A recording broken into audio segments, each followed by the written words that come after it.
इस कहानी में दुनिया का फ्यूचर दिखाया जा रहा है, जहां दुनिया तबाह बर्बाद हो चुकी है। सैलाब की वजह से इस दुनिया के चारों तरफ पानी है। इंसान तो इस दुनिया को छोड़कर जा चुके हैं, लेकिन पानी के अंदर रहने वाले जानवरों की भी जान अजाब में आ चुकी है, क्योंकि पानी के अंदर भी अजीबोगरीब तरह के वायरस फैल चुके थे, जिनसे पानी में रहने वाले जानवरों को खतरा था। और इन सारे जानवरों की जान बचाता है एक बहुत बड़ा सा पानी में ही रहने वाला क्रैकन, जो इन सभी को समुद्र के बिल्कुल गहराइयों में मौजूद एक गार के अंदर ले आया है, जहाँ का पानी साफ है, जहाँ पर ये सेफ रह सकते हैं। काफी साल गुजर जाने के बाद हमें दिखाया जाता है क्रैकन का ग्रैंडसन, यानी उसका पोता, जो कि इस गार की लाइफ से बहुत ज्यादा तंग आ चुका है। वो यहाँ से बाहर जाना चाहता है, लेकिन क्रैकन अपने पोते को बहुत ज्यादा समझाता है कि बाहर तुम सरवाइव नहीं कर पाओगे, तुम जिंदा नहीं रह पाओगे, तुम्हें यहीं रहना चाहिए। साथ ही वो डीप को ये भी समझाते हैं कि तुम्हें इंसानों की चीजें अपने गार के अंदर नहीं लानी चाहिए और सभी लोगों के साथ मिलजुल कर काम करना चाहिए, ताकि तुम मेरे मरने के बाद इस गार का और यहाँ के सारे लोगों का एक लीडर बनकर अच्छे से ख्याल रख सको। लेकिन डीप पर तो शायद इन सारी बातों का असर ही नहीं था। वो इन सभी लोगों से नजर बचाते हुए अपने बाकी दोस्तों को लेकर चुपके से उस गार से बाहर आ ही जाता है, जहाँ उसे पानी के अंदर एक मिसाइल नजर आता है। डीप अपने सभी दोस्तों को उस मिसाइल पे बिठाकर मिसाइल को ऑन कर देता है, जो बहुत तेजी से पानी के अंदर ही चलने लगा था। पहले तो इन सभी को बहुत ज्यादा मजा आ रहा था, पर जब उन्हें एहसास होता है कि इस मिसाइल की स्पीड तो बढ़ती ही जा रही है और ये उनके कंट्रोल से बाहर जा रहा है, तो वो उसे रोकने की बहुत ज्यादा कोशिश करते हैं, पर इस कोशिश में नाकाम हो जाते हैं और वो मिसाइल उनके ही गार में जाकर ब्लास्ट हो जाता है, जिसकी वजह से उनका वो केव यानी गार टूट चुका था और समुद्र के नीचे से लावा भी निकलने लगा था। ऐसे में सारे जानवरों की जान खतरे में आ चुकी थी। बहुत से जानवर तो मर भी जाते हैं। क्रैकन अपने गार की ये हालत देखकर अपने सभी लोगों से यहाँ से भागने को कहता है, लेकिन देखते ही देखते एक बहुत बड़ा सा गार का पत्थर उनका यहाँ से बाहर जाने का रास्ता बंद कर देता है और ये लोग यहीं पर फंस कर रह जाते हैं। क्रैकन उस बड़े से पत्थर को हटाने की काफी कोशिश करता है, लेकिन उसका वजन शायद बहुत ज्यादा था, इस वजह से वो ये काम नहीं कर पा रहे थे। गार की इतनी बुरी हालत देखकर डीप को भी काफी बुरा लगता है और वो अपने दादा के सामने अपनी सारी गलती मान लेता है कि वही बगैर पूछे इस गार से बाहर गया था और उसी की गलती की वजह से अब गार की ये हालत थी। वो अपनी गलती को सुधारना चाहता था। वो अपने दादाजी से पूछता है, बताए मैं क्या कर सकता हूँ? जिस पे क्रैकन कहता है कि हम तो कुछ नहीं कर सकते, ये पत्थर बहुत भारी है, इस पत्थर को हटाने के लिए तुम्हें मेरे दोस्त को बुलाना होगा, जो एक व्हाइट कलर की वेल है। डीप उस वेल को लाने के लिए तैयार हो जाता है, पर मुश्किल अब ये थी कि क्रैकन को तो वेल का पता भी नहीं पता था। वो सिर्फ ये जानते थे कि इस वेल को आखिरी बार न्यूयॉर्क शहर के पानी में देखा गया था। क्रैकन डीप को कुछ निशानियाँ बताते हैं, जिन्हें ढूंढते हुए वो न्यूयॉर्क तक पहुंच सकता था, जिसके बाद डीप अपने सारे दोस्तों को लेकर अपने मिशन के लिए निकल जाता है। पहली मर्तबा डीप इतने बड़े समंदर को देखकर बहुत ज्यादा खुश होता है। आगे बढ़ने पे उन्हें नजर आता है टाइटैनिक। डीप और उसके सारे दोस्त हैरान होते हुए उस टाइटैनिक को देखने के लिए उसके अंदर चले जाते हैं, जहाँ उनका सामना होता है नोर्मा नाम के एक जानवर से, जो कि एक वैम्पायर बन चुकी है और वो खुद को एक बहुत बड़ा और बहुत ही अच्छा सिंगर मानती है। डीप और उसके दोस्त जब इससे न्यूयॉर्क का रास्ता पूछते हैं, तो वो बताती है कि मैं काफी साल इंसानों के दरमियान में ही रही हूँ और मैं इंसानों को काफी अच्छे से जानती हूँ। इंसान तो मेरी परफॉर्मेंस के बहुत दीवाने हुआ करते थे। उसकी ये सारी बकवास बातें डीप और उसके दोस्त नहीं सुनना चाहते थे, इसीलिए डीप उसे कहता है, क्या आप हमें वहाँ का रास्ता बता सकती हैं प्लीज, हमें जल्दी जाना होगा। ये सुनते ही वो गुस्से में आ जाती है और उससे कहती है कि तुम ऐसे कहीं नहीं जा सकते, बगैर मेरी परफॉर्मेंस देखे मैं तुम्हें कहीं नहीं जाने दूंगी, और अगर तुमने मेरी बात ना मानी तो मैं तुम तीनों को अपनी तरह वैम्पायर बना दूंगी। ना चाहते हुए भी उन तीनों को उसकी बात माननी पड़ती है और वो काफी वक्त अपना उसकी परफॉर्मेंस देखने में जाया कर देते हैं। डीप को जैसे ही एहसास होता है कि ये वैम्पायर तो उन्हें यहाँ से बाहर जाने ही नहीं देगी, तो वो अब चला के दिखाता है और जोर जोर से उस वैम्पायर की तारीफ करने लग जाता है, जिससे वो वैम्पायर इनकी बातों में आकर इन्हें न्यूयॉर्क का रास्ता भी बता देती है। और अपना मकसद निकलते ही ये लोग वैम्पायर के मना करने के बावजूद भी उसे चकमा देकर इस टाइटैनिक से निकल जाते हैं। यहाँ से बाहर निकलने के बाद ये लोग नॉर्वे स्ट्रीट की तरफ जा ही रहे थे कि उनके रास्ते की मुश्किलें अभी भी कम नहीं हुई थी। यहाँ पर डीप को एक ईल फिश पकड़ लेती है। वो डीप को अपना खाना बनाने ही वाली थी कि डीप कहता है, छोड़ दो मुझे, नहीं तो मेरे दोस्त आके तुम्हारा बुरा हाल कर देंगे। पहले तो शायद वो डीप को ना छोड़ती, लेकिन दोस्तों का नाम सुनते ही वो डीप को छोड़ देती है और उदास हो जाती है। डीप के पूछने पे वो बताती है कि मेरा कोई दोस्त नहीं, मैं बिल्कुल अकेली रहती हूँ। डीप उसकी उदासी देखकर उसे माफ कर देता है और अपने दोस्तों के मना करने के बावजूद भी उसे अपने ग्रुप में शामिल करके अपना साथ सारा प्लान बता देता है ताकि वो भी इनके मिशन में उनकी मदद कर सके। सीन कट होके हमें डीप की केव का सीन दिखाया जाता है जो टूट टूट कर आहिस्ता आहिस्ता लावा में गिर रही थी और डीप के दादाजी यानी क्रैकन और बाकी सारे एनिमल्स को लग रहा था कि डीप वक्त पे आके उन्हें बचा नहीं पाएगा। वो लोग तो बस अपनी अब मौत का इंतजार कर रहे थे। यहाँ पर रात होने की वजह से डीप और उसके साथी आराम करने लगे थे, लेकिन सुबह जब डीप की वो नई दोस्त ईल उठती है तो देखती है कि उसके सारे दोस्त उसके पास थे ही नहीं। तब उसे एहसास होता है कि गलती से उसने तीनों को खा लिया था। वो बहुत ही मुश्किल से इन तीनों को अपने पेट से बाहर निकालती है और उनसे माफी मांगती है क्योंकि ये सब तो उसने अनजाने में गलती से कर लिया था। डीप और उसके दोस्त उसे माफ कर लेते हैं और खैर अब ये लोग आगे बढ़ते हैं। आगे बढ़ने पे इन्हें वो ब्रिज नजर आता है जिसके बारे में इन्हें वैम्पायर ने बताया था। इसका मतलब था ये लोग सही रास्ते पे जा रहे थे। ये लोग अब उस ब्रिज को पार करने की कोशिश कर ही रहे थे कि बहुत से क्रैब्स उन्हें पकड़ लेते हैं। वो इन सबको मार के खाना चाहते थे, लेकिन यहाँ पर डीप उन्हें अपनी मजबूरी बताता है कि कैसे बहुत से जानवरों की जान खतरे में है और वो उनको बचाने की मिशन पे है। क्रैब का लीडर उनसे कहता है वैसे तो कोई यहाँ से बच के जाता नहीं, लेकिन अगर तुम यहाँ से जाना ही चाहते हो तो तुम्हें हमारे साथ गाने का कंपटीशन करना पड़ेगा। अगर तुम लोग हार गए तो हम तुम्हें खा जाएंगे और अगर तुम जीत गए तो तुम यहाँ से जा सकते हो। यहाँ पर डीप की एक दोस्त जो कि खुद एक क्रैब थी और बहुत अच्छा गाना भी गा लेती थी, वो उनकी मदद करती है। वो इतना अच्छा गाना गाती है और डांस करती है कि बाकी सब क्रैब्स का लीडर तो उसका दीवाना हो जाता है। देखते ही देखते ये दोनों एक दूसरे को पसंद भी करने लगते हैं। क्रैब का लीडर एलिस से यानी डीप के दोस्त से कहता है कि तुम मेरे पास ही रुक जाओ, लेकिन एलिस कहती है नहीं ऐसे नहीं, मैं अपने दोस्तों को छोड़कर तुम्हारे पास नहीं रुक सकती।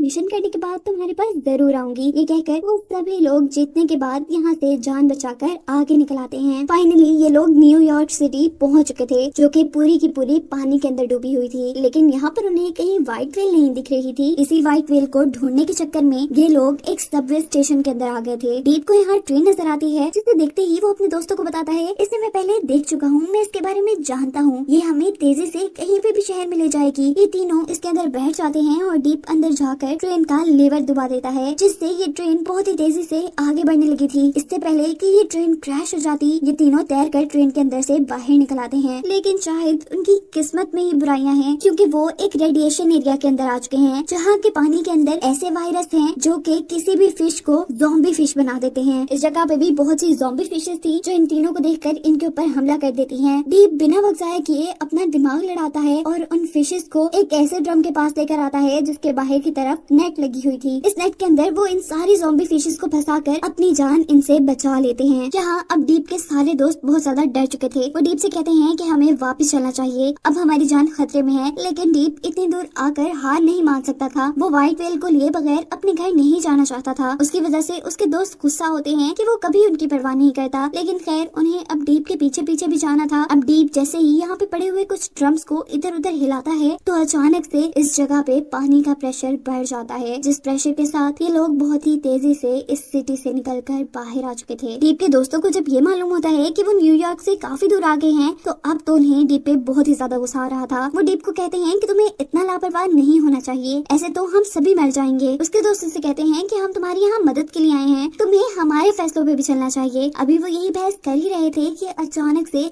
पीछे से एक दरवाजा खुलता है जिसके अंदर से 3 जानवर निकलते हैं, जिसमें से एक पेंगुइन था। ये पेंगुइन इन्हें यहाँ पर आकर बताता है कि तुम लोग अभी इस वक्त एक आर्क 3 नाम के स्पेसशिप के सामने खड़े हो जिसका कैप्टन मैं खुद हूँ। वो अपने बाकी साथियों को भी डीप के दोस्तों से इंट्रोड्यूस करवाता है। डीप और उसके दोस्तों को तो समझ ही नहीं आ रहा था ये क्या हो रहा है। डीप उनसे कहता है कि असल में हम तो व्हाइट व्हेल ढूंढते ढूंढते यहाँ तक पहुँच चुके हैं। उसकी बात सुनते ही पेंगुइन के पास खड़ी हुई डॉल्फिन बहुत ही ज्यादा एक्साइटेड होकर कुछ बताने ही वाली थी कि पेंगुइन उसे रोककर कहता है नहीं, हम किसी व्हाइट व्हेल को नहीं जानते, हाँ लेकिन हम तुम्हारी मदद कर सकते हैं क्योंकि हमारे स्पेसशिप के अंदर एक ऐसा सिस्टम है जो कि उस व्हाइट व्हेल को ढूंढकर तुम्हारे तक ले आएगा। वो बड़ी ही होशियारी से इन सबको अपने साथ उस स्पेसशिप के अंदर ले आता है। ये बेचारे तो जानते भी नहीं थे कि वो कितनी बड़ी मुश्किल में फंसने वाले हैं। ये पेंगुइन डॉल्फिन से कहता है कि जाओ तुम इन चारों को इस शिप को घुमा के लेके आओ। इस शिप की सैर करते हुए वो लोग एक वीडियो देखते हैं जो कि साइंटिस्ट की थी। इस वीडियो के अंदर दूसरे प्लेनेट पे मौजूद साइंटिस्ट बता रहे थे कि इस दुनिया के तबाह होने के बाद वो लोग एक शिप के जरिए दूसरे प्लेनेट पे आ गए और उस स्पेसशिप का नाम था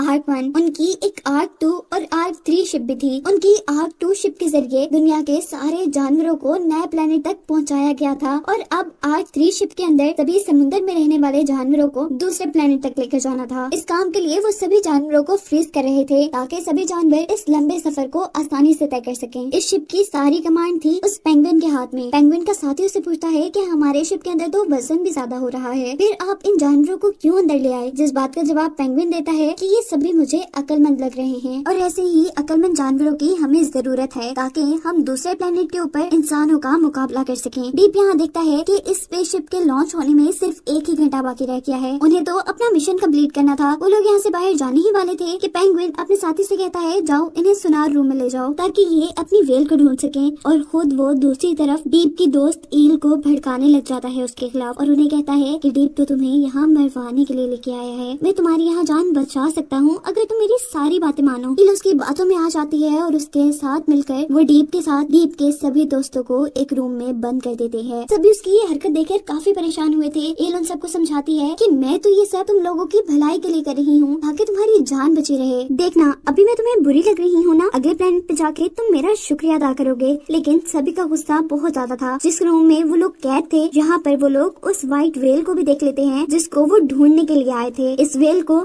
इन पेंगुइन्स ने बंदी बनाकर रखा हुआ था। डीप और उसके सारे साथी व्हाइट व्हेल को बताते हैं कि क्रैकन ने उसे बुलाया है, वो लोग एक बहुत बड़ी मुसीबत में हैं और उन सबको तुम्हारी जरूरत है। उनकी इन्हीं बातों के दौरान अचानक से इस स्पेसशिप के इंजन ऑन हो जाते हैं, जिसका मतलब था कि ये लोग आधे घंटे में इस दुनिया से नए प्लेनेट के लिए निकल जाएंगे। डीप और उसके साथी व्हाइट व्हेल से कहते हैं कि तुम यहाँ पर अपनी ताकत का इस्तेमाल करो, अपने आप को भी छुड़वाओ और हमें भी। वो नहीं जानते थे कि उनका ये सारा प्लान पेंगुइन भी सुन रहा था, जो उनकी बातें सुनकर उनके चैम्बर का फ्रीजिंग बटन ऑन कर देता है, जिसकी वजह से ये सभी अब कुछ देर में फ्रीज हो जाते। नेथन वो व्हाइट व्हेल उनसे कहती है कि अब तो कुछ नहीं हो पाएगा, अब हम सब कभी यहाँ से नहीं निकल पाएंगे। इस मर्तबा तो डीप भी अपना सारा कॉन्फिडेंस हार चुका था। वो यहाँ रोने लगता है और उसे लगता है कि ये सारी गलती सिर्फ उसी की है। उसने अपने दादाजी के भरोसे को भी तोड़ दिया। उसे लगता है कि वो बहुत बुरा है। उसको हिम्मत हारते देखकर उसके दोस्त उसे समझाती है कि नहीं, तुम बहुत बहादुर हो, तुम्हारे आइडियाज भी कमाल होते हैं, इसीलिए तो हम सब तुम्हारी बात मानते हैं। ये बातें सुनकर डीप के अंदर हिम्मत आती है और वो कहता है अच्छा चलो इस मर्तबा मैं तुम्हारा कोई प्लान सुनना चाहता हूँ। तब डीप का वो दोस्त जो कि एक एंगलर फिश है, वो उसे कहता है कि हम अगर इसके फ्रीजिंग सिस्टम को डिस्ट्रॉय कर दें, यानी तबाह कर दें, तो हम इस चीज से बच सकते हैं। सबको उसका आइडिया काफी पसंद आता है। एलिस जो कि एक क्रैब है, वो फ्रीजिंग सिस्टम के अंदर जाकर उसका कंट्रोल पैनल खोलती है, जबकि वो एंगलर फिश जिसके अंदर खुद इलेक्ट्रिसिटी जैसी ताकतें होती हैं, जिससे इलेक्ट्रिसिटी से कुछ नहीं होता, वो जाकर उस फ्रीजिंग सिस्टम को तबाह कर देती है। इन्होंने फ्रीजिंग मशीन को तो खराब कर दिया था, लेकिन अब व्हाइट व्हेल इन्हें बताती है कि उनका यहाँ से निकलने का अभी भी कोई रास्ता नहीं है। तब डीप को नजर आता है यहाँ पे एक सीसीटीवी कैमरा, जिसके जरिए वो अपनी दोस्त ईल से बात करता है और उसे कहता है कि जो भी हुआ सब छोड़ो और भूल जाओ, हमारी मदद करो। ईल जो अब पेंगुइन की सारी सच्चाई जान चुकी थी, वो भी अपने दोस्तों को बचाना चाहती। वो कंट्रोल रूम के बटन दबाते हुए किसी तरह उनके लिए एक छोटा सा दरवाजा खोल ही देती है, जिससे डीप और उसके साथी तो बाहर आ जाते हैं। लेकिन डीप व्हाइट व्हेल यानी नेथन को कह के आता है कि तुम परेशान न होना, हम तुम्हें यहाँ से बाहर निकाल ही लेंगे।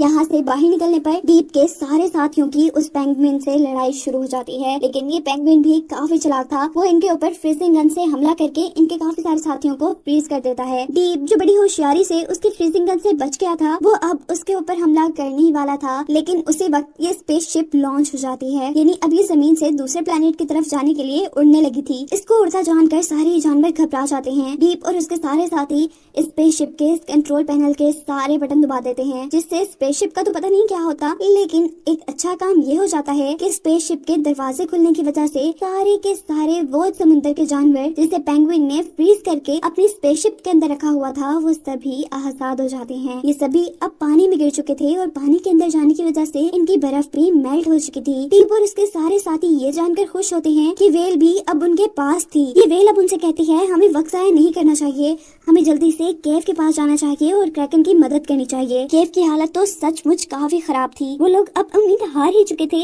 कि अचानक से क्रैकन को अपने पोते यानी डीप की आवाज सुनाई देती है, जिसे सुनते ही वो बहुत ज्यादा खुश हो जाते हैं। डीप के साथ जो व्हाइट व्हेल आई थी, वो उस बड़े से पत्थर को वहाँ से हटाने की कोशिश तो करती है, लेकिन उससे काम नहीं होता। उसे लगता है कि इस पत्थर के नीचे कोई चीज फंसी हुई है। डीप और उसके दोस्त इस बड़े से पत्थर के नीचे फंसी हुई उस चीज को जब हटाने के लिए वहाँ से जाते हैं, तो डीप उस पत्थर को तो हटा देता है, लेकिन खुद वो गलती से समुद्र के नीचे से निकलते हुए लावा के अंदर गिर जाता है। उसके उस चीज को हटाने की वजह से व्हाइट व्हेल ने उस बड़े से पत्थर को भी वहाँ से हटा दिया था और ऐसे क्रैकन और उसके सारे साथियों की जान बच गई थी। अपनी जान बच जाने के बावजूद भी ये लोग खुश नहीं थे, क्योंकि उनको लग रहा था कि उन्होंने डीप को खो दिया है। पर अचानक से तभी एक छोटे से होल में से डीप बाहर निकल कर आता है, जिसका मतलब था कि वो जिंदा है और सभी उसे जिंदा देखकर बहुत ज्यादा खुश होते हैं। क्रैकन को अपने पोते यानी डीप के ऊपर बहुत ज्यादा फख्र हो रहा था। अब क्योंकि वो जान गए थे कि डीप इस समुंदर का लीडर बनने के काबिल बन गया है, इसीलिए वो खुद रिटायरमेंट लेकर अपनी दोस्त यानी वेल के साथ इस समुंदर की सैर को निकल जाते हैं। सारी जिम्मेदारी अब डीप के ऊपर थी। सभी अब खुशी से रह रहे थे। यहाँ पर ईल जो कि डीप की दोस्त थी, वो कहती है कि अब यहाँ के हालात काफी अच्छे हैं और हमें समुंदर के अंदर अपनी पॉपुलेशन को बढ़ाना चाहिए। सभी उसकी बात से खुश थे, लेकिन डीप कहता है ऐसा नहीं हो सकता, मेरा तो कोई लाइफ पार्टनर ही नहीं है। तब ईल उसे एक